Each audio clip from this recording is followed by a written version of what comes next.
हे ईश्वर, सबकी मदद करना, क्योंकि तेरे सिवा कोई नहीं जानता कि कौन किस मुसीबत में है। राधे राधे। जय श्री कृष्णा। जब सब कुछ करने के बाद भी परिणाम न मिले तो उसे भगवान की मर्जी समझकर जो भी हो रहा है होने देना चाहिए। गीता के अनुसार सिर्फ दिखावे के लिए अच्छा मत बनो। वह परमात्मा आपको बाहर से नहीं बल्कि भीतर से भी जानता है। इसलिए कोई भी बदलाव पूरी तरह से स्वयं के लिए होना चाहिए। हर चीज की कीमत वक्त आने पर ही पता चलती है। इच्छा मनुष्य को जीने नहीं देती और मनुष्य इच्छा को कभी मरने नहीं देता। समय कब रंग बदलता है यह कोई नहीं जानता, क्योंकि प्रभु श्री राम को जिस रात राज्य मिलने वाला था, सुबह वनवास मिल गया।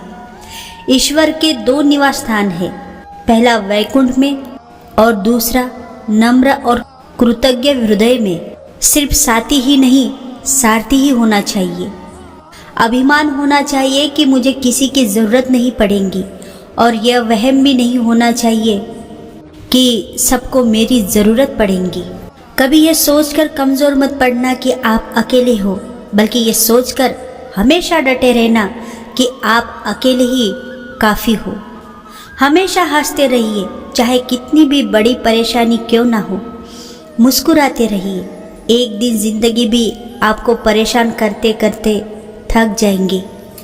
कमियां भले ही हजारों हो तुम में, लेकिन खुद पर विश्वास रखो कि तुमसे बेहतर करने का हुनर और किसी में नहीं। शुरुआत करने से कभी पीछे मत हटो। छोटा दिखने की शर्म कई लोगों को बड़ा नहीं बनने देती। जो भी आज बड़े हैं, सब कभी न कभी छोटे थे। सृष्टि के 3 सच। ईश्वर ने जब सृष्टि की रचना की, उस समय 3 विशेष रचनाएं की। पहला, अनाज में कीड़ा पैदा कर दिए, वरना लोग इसका सोने और चांदी की तरह संग्रह करते। दूसरा, मृत्यु के बाद शरीर में दुर्गंध उत्पन्न कर दी, वरना कोई अपने प्यारों को कभी भी जलाता या दफन नहीं करता। जीवन में किसी भी प्रकार के संकट या अनहोनी होने के साथ रोना और समय के साथ भुला देना, वरना जीवन में निराशा और अंधकार ही रह जाता। कभी भी आशा, प्रसन्नता या जीने की इच्छा नहीं होती। बदनामी के दाग नहीं मिटते। एक छोटे से उदाहरण से समझिएगा। एक छोटे से कस्बे में पंडित रामानंद शास्त्री रहा करते थे। वे बहुत सदाचारी थे और हर किसी की मदद को हमेशा तैयार रहते थे। आसपास के कई गांवों तक उनकी ख्याति थी। उनका एक पुत्र था, राम सेवक। राम सेवक एकलौता होने के कारण बड़ा ही चंचल और नटखट था। पंडित जी की हार्दिक अभिलाषा थी उनका बेटा विद्या प्राप्त करके उनकी ही तरह सदाचारी बने और पूजा पंडिताई का काम करे। लेकिन पिताजी की इच्छा के विपरीत लाडला राम सेवक हमेशा शरारतें किया करता था। पंडित रामानंद शास्त्री उसे समझाने का प्रयास करते रहते थे, लेकिन राम सेवक को बुरे कामों में मजा आता था। अंत में निराशा होकर पंडित जी ने राम सेवक को समझाना बंद कर दिया। जब कभी कोई उसके पुत्र की शिकायत लेकर आता तो पंडित जी अपने घर के मुख्य द्वार पर एक किला गाड़ देते। कुछ ही दिनों में दरवाजा किलों से भर गया। एक दिन एक अंधा मुसाफिर रोता हुआ पंडित जी के पास आया और पूछने पर उसने बताया कि उनके बेटे राम सेवक ने उसकी लाठी खींच ली और उनकी पोतली कुएं में फेंक दी।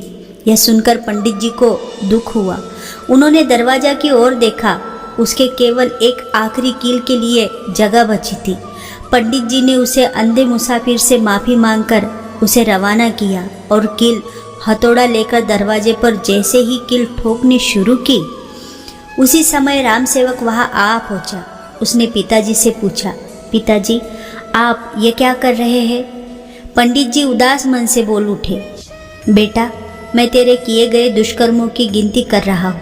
राम सेवक आश्चर्य से दरवाजे पर लगी कीलों को देखने लगा और फिर पूछ बैठा, क्या दरवाजे पर लगी सभी कीलें मेरे कारण लगी है? इस पर दुखी पंडित जी बोल उठे, हाँ मेरे नालायक बेटे, ये सब कीलें तुम्हारे किए गए दुष्कर्मों की सूचक है। पंडित जी ने राम सेवक को समझाया, देखो बेटा, बुरे कर्मों को छोड़कर परोपकार और सत्कर्म करो। ज्ञान विद्या प्राप्त करो जब भी अवसर है, नहीं तो शेष जीवन पश्चाताप में बीत जाएगा। यह सुनकर राम सेवक उदास हो गया। उसने अपनी गलती का एहसास हुआ। उसने मन ही मन प्रण किया कि अब वह अच्छे कर्म करेगा और अपने पिता द्वारा बताए गए मार्ग पर चलेगा। एकाएक उसके व्यवहार में बदलाव आ गया। उसने लोगों को सताना बंद कर दिया। वह सबकी सहायता करने लगा। उसके इस बदलते व्यवहार से पंडित जी खुश रहने लगे। उन्होंने राम सेवक के प्रत्येक अच्छे काम पर दरवाजे पर लगी एक कील निकालना शुरू कर दी। फिर धीरे धीरे सारी कीलें निकल गई। एक दिन पंडित जी आंगन में बैठकर धूप सेक रहे थे कि तभी उन्हें किसी ने बताया कि अभी अभी राम सेवक ने एक निर्धन बुढ़िया महिला की सहायता की है। इस सूचना पर प्रसन्न होकर पंडित जी ने जैसे ही अंतिम कील निकाली, उसी वक्त राम सेवक आ पहुंचा। राम सेवक कभी अपने पिता को देखता तो कभी दरवाजे को। उसने कहा, पिताजी, कील तो सारी निकल गई, पर उनके निशान दरवाजे पर सदा के लिए रह गए। इस पर पंडित जी बोले, देखो बेटा, बुरे काम छोड़ने पर भी उसकी बदनामी मिटाई नहीं जा सकती, इसलिए हमें कभी भी बुरे काम करने ही नहीं चाहिए। तो मनुष्य द्वारा किए गए छोटे से छोटे बुरे काम की बदनामी उसका पीछा नहीं छोड़ती। सत्य तो तुम्हें पहले से ही पता था, पर ये तुम्हारी भावनाएं तुम्हें गलत दिशा पर लेके चली गई। जो मौन को समझ ले वो पूजनीय है, फिर चाहे वो माँ हो, पत्नी हो, प्रेमी हो या परमेश्वर। जिस इंसान की सोच और नियति अच्छी होती है, श्री कृष्ण उसकी मदद करने किसी न किसी रूप में ज़रूर आते हैं। जीवन एक बड़ा सफ़र है। आपको हर किसी को जवाब देने और हर चीज़ पर प्रतिक्रिया करने की ज़रूरत नहीं है। श्री कृष्ण जी कहते हैं, जो चीज़ गलत है वह गलत है। झूठ बोलकर कायर बनने से अच्छा है सच बोलकर बुरे बन जाओ। अच्छे बुरे हर काम की नींव मन में ही होती है। अगर मन सही हो जाए तो कोई भी व्यक्ति गलत काम नहीं कर सकता। झूठ, धोखा, बहाने आपको कुछ पल के लिए खुशी देंगे, इसकी कीमत आपको भविष्य में चुकानी पड़ेगी। प्रभु ने मुझे पैर दिए हैं, प्रभु रोशनी दिखा, मेरा साथ दे सकते हैं, पर रास्ता तो मुझे ही ढूंढना पड़ेगा।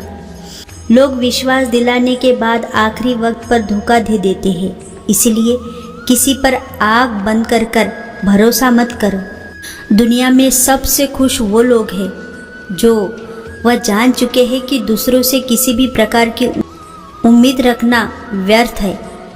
नहीं, पछतावा अतीत नहीं बदल सकता और चिंता भविष्य नहीं सुधार सकती।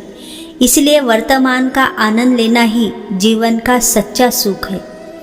अच्छे कर्म करने के बावजूद भी लोग केवल आपकी बुराइयां ही याद रखेंगे, इसलिए लोग क्या कहते हैं इस पर ध्यान मत दो। अपने कार्य करते रहो। रिश्ता कोई भी हो, पासवर्ड एक ही है, विश्वास। अच्छे रिश्तों को वादे और शर्तों की ज़रूरत नहीं होती। बस दो खूबसूरत लोग चाहिए, एक निभा सके और दूसरा उसको समझ सके। रिश्ते बरकरार रखने के लिए सिर्फ एक ही शर्त है, किसी की कमियां नहीं, अच्छाइयाँ देखें और समय दीजिए। दुनिया का सबसे आसान काम है विश्वास खोना और कठिन काम है विश्वास पाना, और उससे भी कठिन है विश्वास को बनाए रखना। मनुष्य जब जन्म लेता है तो उसके पास सांसें तो होती है पर कोई नाम नहीं होता, और जब मनुष्य की मृत्यु होती है तो उसके पास नाम तो होता है, सांसें नहीं होती। सांसों के और नाम के बीच की यात्रा को जीवन कहते हैं। अंततः ना किसी के अभाव में जियो, ना किसी के प्रभाव में जियो। ये जिंदगी है आपकी, अपने स्वभाव में जियो। जिंदगी और मृत्यु ऊपर वाले के हाथ में है, जिसे ना आप बदल सकते हैं ना मैं। हम सब तो रंगमंच की कठपुतलियाँ है, जिसकी डोर ऊपर वाले की उंगलियों में बंधी है। कौन कब उठेगा और कैसे उठेगा कोई नहीं जानता। तुम नहीं थे तब भी दुनिया थी, तुम चले जाओगे तब भी दुनिया रहेंगी। तुम्हारे रहने न रहने से पृथ्वी या लोगों को कोई फर्क नहीं पड़ने वाला। इसलिए चिंताओं से मुक्त होकर वर्तमान समय में ढंग से जीना शुरू करो। अकेले बैठकर खुद से एक सवाल करें कि आपके मरने के बाद कितने लोगों को फर्क पड़ेगा। जिन लोगों को फर्क पड़ेगा उनका ख्याल करें, बाकी को छोड़ दे। कर्मों से डरिए, ईश्वर से नहीं। ईश्वर माफ कर देता है, कर्म नहीं। अटल सत्य है कि जैसे बछड़ा 100 गायों में से अपनी माँ को ढूंढ लेता है, उसी प्रकार कर्म अपने कर्ता को ढूंढ ही लेता है, आज नहीं तो कल। इंसान कर्म करने में मनमानी तो कर सकता है, पर फल भोगने में नहीं। कर्म वो फसल है जिसे इंसान को हर हाल में काटना ही पड़ता है। इसीलिए हमेशा अच्छे बीज बोए ताकि फसल अच्छी हो। कर्म एक ऐसा रेस्टोरेंट है जहाँ ऑर्डर देने की ज़रूरत नहीं है, हमें वही मिलता है जो हमने पकाया है। नीम के पेड़ को अगर दूध और घी से भी सींचा जाए तो भी नीम का पेड़ मीठा नहीं हो जाता। उसी प्रकार दृष्टि व्यक्ति को कितना भी ज्ञान दे दो, वह अपनी दृष्टता नहीं त्यागता। रिश्ता और भरोसा दोनों ही दोस्त है। रिश्ता रखो या ना रखो, लेकिन भरोसा ज़रूर रखना, क्योंकि जहाँ भरोसा होता है वहाँ रिश्ते अपने आप बन जाते हैं।